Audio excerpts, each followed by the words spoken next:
work focus grip drill and working the chasse bar with Richard. We'll start with a chasse bar off the rear leg.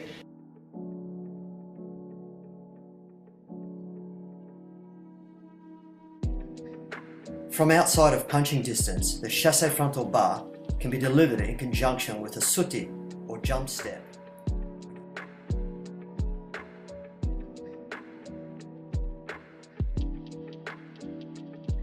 In this move, the forward propulsion of the hips, combined with the piston motion of the lower leg, can send well over 700 pounds of force directly.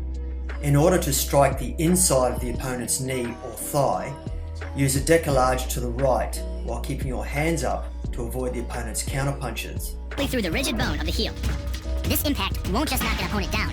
The force is enough to permanently damage his kneecap.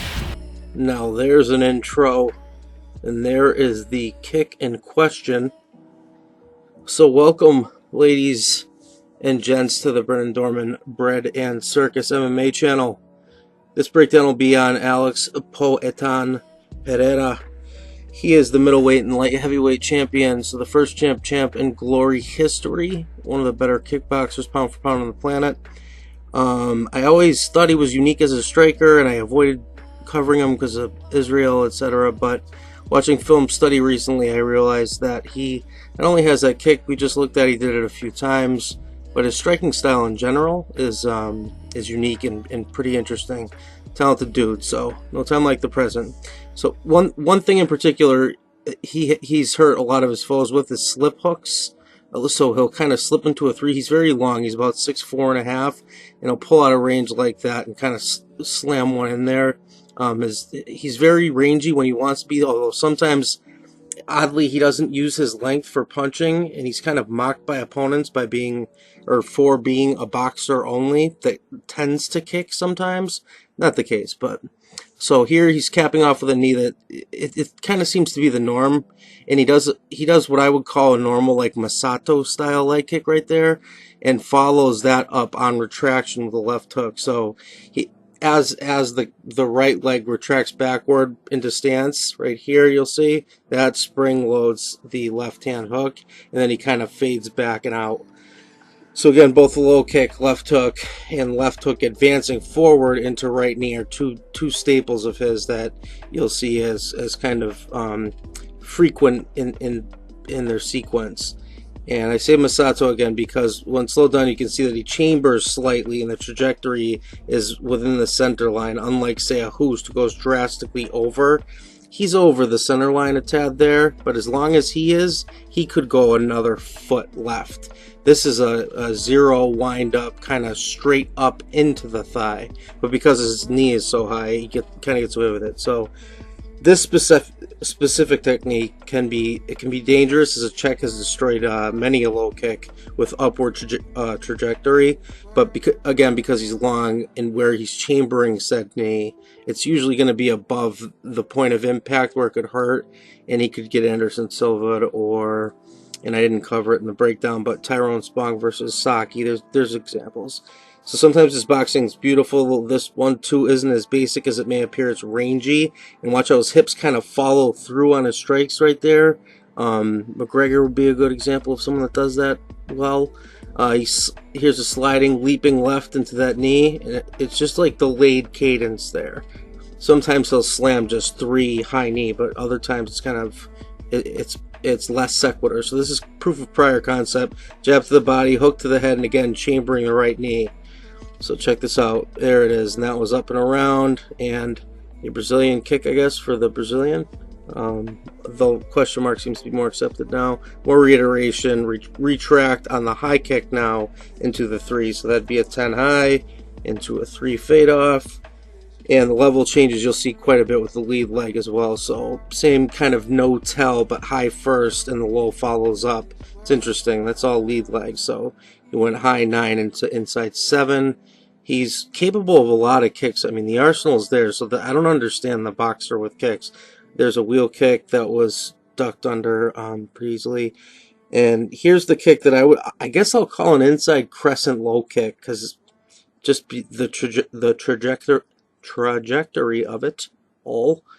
See how from here he's going to come down with the thigh, this doesn't feel good, and it doesn't look like it would. Any heel to the thigh there, it reminds me of an Andy Hook kind of wheel kick to the thigh, but the form of the kick is a crescent kick. So here again, follow up in the form of the aforementioned low kick into sliding 3, bang, and now watch this. Here he comes, no setup, low kick, hook, high knee, and there's a good slowed down kind of angle of it. I don't know what else to call it but an inside crescent kick. That's how I learned it when I was a kid. Clearly it's an antagonistic strike, as checking it seems to be kind of even there. Like, it's an easily checked kick. So another 1-2 into a delayed but beautiful spear knee, and this one's kind of from distance, and I got a good angle of this. I'll kind of finish on, but there's 1-2, and that one's right to the solar plexus, which I always call a chorus of nerves.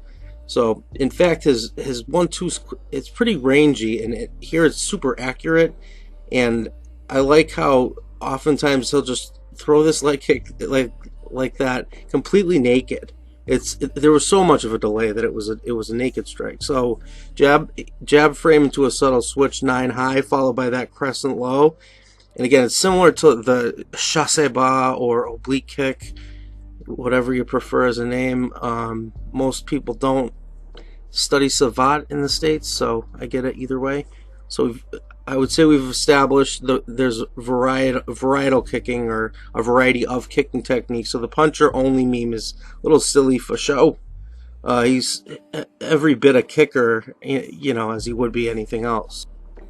And I just wrote down, you'll see a little bit of everything here kick wise. As you get a high 10 into the 3, there's a middle 10. And see how he's chambering there with this high 9, the lead kick or lead leg high. His technique's excellent, and it comes up quick. There's not a lot of tell on that, but it's good to see that he can kick high from both sides. There's just, variety's always good. Occasionally he'll show a lot of dexterity. So right after standing completely stiff and flat-footed, he's hopping around and doing acrobatic kicks the next frame, if you will. Variety being the spice of life and all. So 1-2-3, as jab to the body retracts into a quick sit distance right, and then that's straight into this short little 3, all of which are very accurate. So he fades off there almost as though he pulled, and then finishes with caps off that nice high 10, although he kind of slid out of the way a bit. Here's a sliding hook into that high knee, and these kind of strikes with accuracy certainly start adding up fast.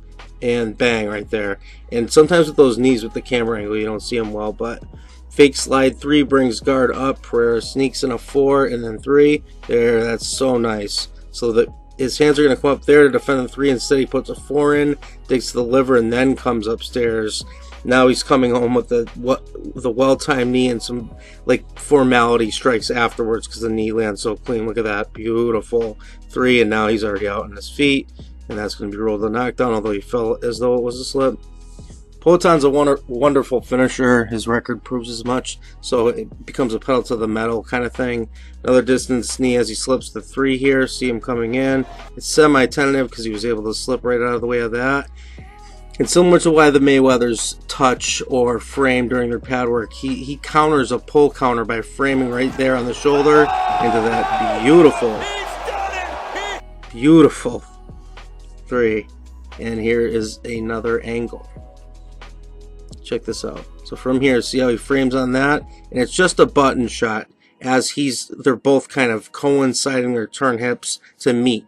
So the pull's really pronounced from this angle, but he's a pressure-based counter striker. So one minor mistake becomes a major mistake in cases like this, or with fighters like this, really.